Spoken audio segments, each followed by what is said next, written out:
Today we are going to talk about sport and promoting peace. Oh, that's nice. All right. Take it away.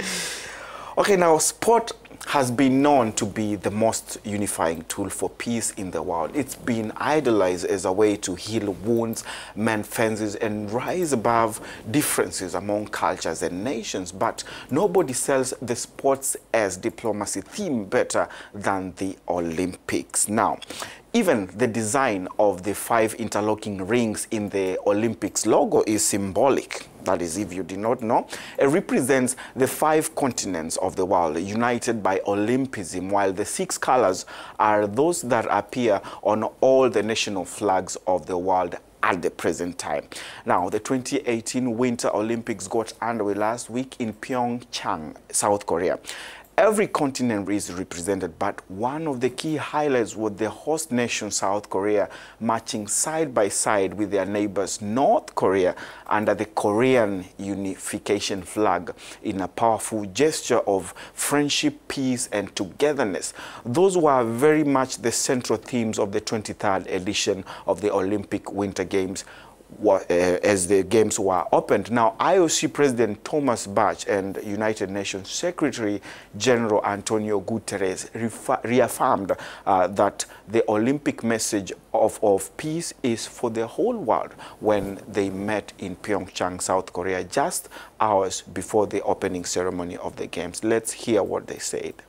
So through sport, we want there to help wherever we can, knowing that we cannot create peace, but also recognizing that we have a responsibility to contribute to dialogue, to openness, and to respect, and to make it clear that in sport, in fact, everybody is equal. The Olympic spirit allows for people to be together from all over the world, to respect each other, to assert the values of tolerance, of mutual understanding, that are the basic elements for peace to be possible. Obviously, in the present context, there is a lot of attention for this message of peace in relation to the Korean Peninsula. But I want to say very clearly that the Olympic message of peace is not local, it's universal. It's for the whole world. It's as valid in Korea as it is valid everywhere where we struggle to try to address the many complex conflicts that we are facing. Now, the Football World Cup is also often viewed as an event so transcendent of politics and prejudice that even nations embroiled in war lay down their arms and come together for a few weeks to cheer on their national teams. Here in Africa, it seems to have worked for Ivory Coast, where star striker Didier Drogba spoke publicly before, during, and after the 2006 World Cup about the tournament's ability to turn his country's attention away from civil war. Now, back in October 2005, after a World Cup qualifying match against Sudan, Drogba picked up a microphone in the dressing room and, surrounded by his teammates, fell to his knees together, and he begged both warring factions to lay down their arms. And within a week, his bold wish had been granted.